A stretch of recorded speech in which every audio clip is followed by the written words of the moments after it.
Warning: the following podcast, which contains strong language and mature content, is unsuitable for children or for the faint of heart. The subject matter discussed will be frightening and graphic in nature. Listener discretion is advised.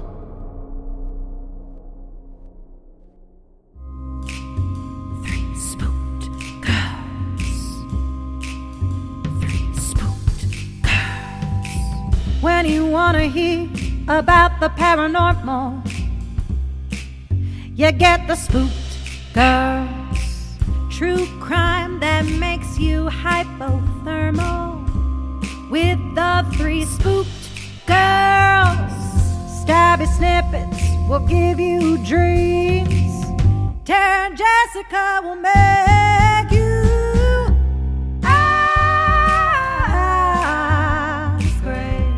along with the Spooked Girls. Bring on the slaughter. We on that haunted ground. Spooked Girls. The three Spooked Girls. Hey Spooksters, and welcome back to another Sunday Scaries here on Three Spooked Girls. My name is Tara, and as always, I am here with my ghoul friend Jessica. Hello. We are now into our second story called I Dared My Best Friend to Ruin My Life, He's Succeeding. This is part 2, so if you're listening for the first time, you're going to want to pause, go check out the previous episode, and then come back. But for the rest of you who are caught up, let's go ahead and dive on in. Hello again, everyone. I've had more time to write than yesterday. Sorry about the length. I'm trying to catch up to the present as quickly as possible, but also include enough detail so you can see how thorough David was being. I'll resume where I left off. While I was still trying to resolve the credit disputes with those companies, my car's window started getting smashed. The first time, it was parked on the street in front of my apartment. I woke up one morning to find the driver's window smashed and my car raided. My car was just a crappy Honda Civic, and I don't ever keep anything expensive in there, but they snatched my stereo, which was pretty shitty anyway, and all the spare change in my car. Desperate much? I got my window repaired that day and decided to set aside some cash to buy a really nice stereo now that I had an excuse. The next morning, the same window was smashed again. Again, I had parked in front of my apartment. I got that repaired reluctantly and started to park in the underground parking for the apartment complex. See, no one likes the underground parking because the lines are painted too close, so it's not uncommon for your car to get scratched up down there. I decided it was better than a smashed window, so I fought for a spot that evening. I know you're going to ask why I didn't call the police. Mistakes. That's why. We all make them. You have the wisdom that comes with knowing the whole story. I didn't. Glass was all over around my car when I went down the next morning. It wasn't just the driver's window that was damaged. The front windshield and the back windshield were deeply cracked. I spent some time looking at every other car in the garage. No one else had so much as a scratch on their windows. What the hell? If some random asshole was out here breaking windows, he was targeting me. I noticed the note after I'd gotten into the car. It was a sticky note, folded up and slipped into the ignition keyhole. I opened it. You have to increase your minimum required effort, it said.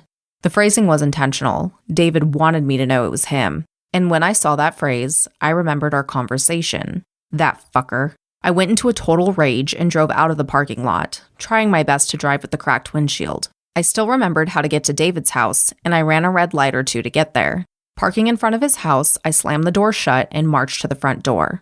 I held the doorbell for much longer than necessary. I tried to breathe and remain calm. David won't help me if I show up shouting and yelling. His mom answered after a few minutes. David's parents had held off on having a child until they were much older. As a result, David's mom was already 75, though David was only 23.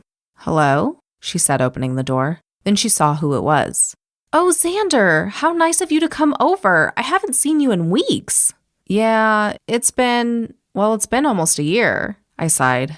"Mrs. K, is David home?" "No, sorry, dear. He's at work right now." "Oh, okay. I'll go and catch him at the theater," I said, backpedaling towards my car. No, he doesn't work there anymore." "He got fired?" I asked. "No, he quit. Not long after you did. He became a security guard somewhere. He never mentioned where." "I'll call him then," I said. "He dropped his phone a few weeks ago and got a new one," she said. "Let me give you the new number." She walked back inside for a minute, and I waited on the porch. She came back with her old flip phone and opened it. "Do you mind?" she asked. "My arthritis makes it so hard to use this phone." I went to her contacts, found David's number, and entered it into mine and handed the phone back. "Thanks, Mrs. K," I said. Even if David was being an asshole, I had always liked his mom. "Anytime," she said with a smile and closed the door. I called David immediately, but only got a voicemail. "Hi, David, it's Xander. I just spoke with your mom and she didn't know where you were, so she gave me your number. Call me, man. I think you know why," I said to his voicemail. I figured that being polite was the best way to get him to fix everything. In the middle of work that day, my phone buzzed. Hoping it was David, I stepped outside and answered. It was Clark. "Xander, have you been home today since you left?" "No, why?" "We've been robbed." "What?" "Someone broke in and stole a ton of stuff. Your computer is missing, our TV is gone, all kinds of shit." "Son of a bitch," I said. "Did you call the police?" "Yes, they're on their way." "Don't touch anything, okay?" I suggested, remembering all of the episodes of CSI that I had binged on. "We might be able to get fingerprints. I think I know who it is." "Who?" "An ex-friend. I'll tell you when I get home. I'm leaving soon." I told the manager that my apartment had been broken into and he let me go home. I drove home with my still broken windshields, praying I didn't get pulled over for it. When I got to the apartment, the police were already there. I walked to the landing where the cop was interviewing Clark and another was looking through the apartment. The cop turned to face me. "Are you one of the roommates?" he asked. "This is Xander," Clark said. "My partner's looking through the apartment now. A tech is going to come out and dust for prints. We're going to need you to make an inventory of everything that was stolen and bring it to the station once the tech is done." "I have a suspect," I said. "His name is David King. He used to be a really good friend of mine, but recently I've suspected that he's doing all kinds of shit to me. I think he's stolen my identity and my parents' identity, damaged my vehicle, and now broken into my house." Clark shot me a questioning look. "Why do you think he's doing all of this?" the officer asked.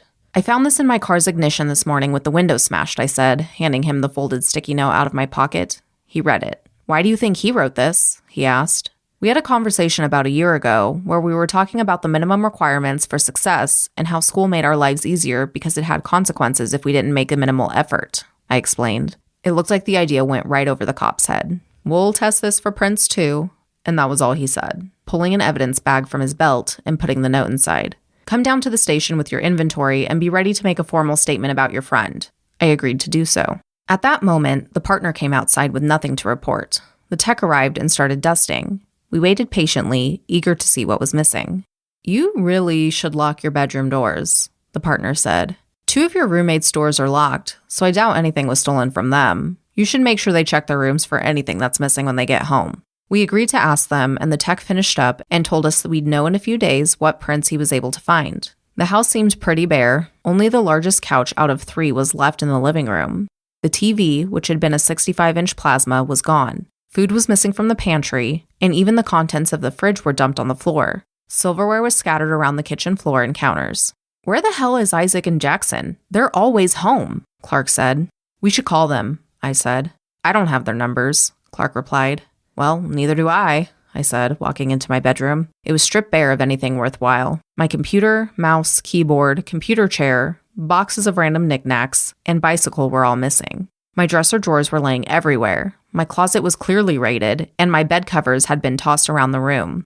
I heard loud bouts of cursing from Clark as he inspected his room. "He took my goddamn Xbox, that son of a bitch." Feeling shocked, defeated, and numb, I sat on the bed. I called Katie to tell her what had happened. No answer. I shot her a text. My house got robbed, and stared at the wall for a while, thinking. David King had been in my house. He had stolen my identity, my public image, and now my things. It was time to step up my game. No, not my game. My life. Time to stop floating through life and start beating the minimum required effort. During the rest of the day, we learned a lot about plumbing. David had loosened every pipe he could find in the house. Clark had made the discovery when our toilet unleashed a tsunami when he flushed. We spent hours cleaning that up. To fix all the pipes, we had to go out and buy tools because neither of us had any at the house. When my card was declined, Clark stepped in and paid. My declined card worried me. Clark and I went to the library and I tried to log into my online banking site. Locked out. Shit. I didn't even bother retrying my password. We raced to the bank before they closed and I breathlessly approached the counter. "I need to freeze my account." "What's your account number?" the teller, apparently named Chantel, asked. I told her my account number from memory. She opened it on her computer. "Driver's license, please." I handed her my card. She typed my driver's license number into her computer to verify my identity, then handed it back to me. "Looks like your account is at 0, she said. You can only freeze the account if there's money. I've been robbed, I shouted, feeling extremely angry now. You moved all of your money to your debit card via our online app and then withdrew it all in cash from an ATM this afternoon. No, that wasn't me, I said. I've been hacked. If you'd like to report fraudulent transactions, I can fill that out for you right here. Yes, fine, do it, I said abruptly. Clark watched me with worry from a chair by the door. When did you start to notice the fraudulent activity? She asked. Today, but it could have started any time over the last year, I replied. She raised her eyebrows in a way she thought I couldn't see and started typing. After a few minutes, she looked up at me. Okay, I filled out the report and submitted it. You should hear back from our fraud department soon. What about the ATM cameras? I said. I don't have access to those. You'll have to file a police report, she said. Okay, I'll do that. Then Clark and I went back to the car and drove to the apartment. We would have gone to the police department right away, but the apartment was still flooding in places. We spent a few hours finding leaky pipes and tightening them. It took hours because we looked everything up before we did it to be sure we were doing it right. Clark inspected the pipes under the kitchen sink while I sat at the table and started my inventory for the police. It was already 9 p.m., so we were going to take it in the morning. Our local station wasn't open 24 hours a day. We knocked on Jackson and Isaac's doors, but got no answer. Either they weren't home or they were ignoring us. I'm really sorry about all the fraud going on, Clark said as he tightened a pipe. You said you think you know who it is? Who's David King? David used to be a friend about a year ago, I said. I told him about the dares and the conversation that led up to it. You dared each other to ruin each other's lives, and then he took it more than seriously? Clark asked. Apparently. So you're not going to hold up your end of the deal? Clark asked. My end? He dared you first, man, and you haven't even tried. Well, no, I guess not. Then let's think of something to really destroy his life. Clark pulled himself out from under the sink and washed the grease off his hands. Prison would do it, I suggested. If I can nail him for identity theft, that'll solve the problem. True, Clark said, but we need to show him that you aren't going to just lay down and take it. I have an idea. It's not going to ruin his life, but it'll make him realize that you're going to fight back. Clark took me in his car to Home Depot. We bought 2 cans of black spray paint, and Clark paid in cash. Okay, where does this dumbass live? He asked when we got back to the car. Clark, his mom is great. I don't think I can spray her house, I replied. His mom? Clark laughed hysterically. Some guy that lives with his mom is terrorizing you.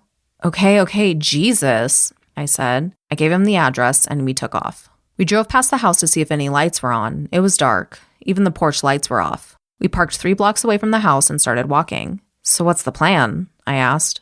Spray thief on the front of the house, Clark whispered with a smile. That ought to get the neighbors talking. When we were next to the neighbor's house, we ducked behind a fence and surveyed the neighborhood. All was quiet. No movement, no noise, no people. We stayed low and silent and dashed to the front of the house. I sprayed the F, Clark sprayed the T, and we worked towards each other. It barely took 3 seconds. We stepped back for half a second and examined our handiwork. The letters were 3 feet tall, easily visible from the road. Perfect. We turned and started to run towards the car. Then the front door of the house opened. I glanced over my shoulder. David fucking King. Oh shit, I hissed. Clark heard me and we sprinted full on towards the car. David tore down the sidewalk after us. Clark looked behind as well. Oh God, oh God, oh God, Clark chanted with each step. He actually looked worried. As we approached the car, Clark had a realization. Just keep going.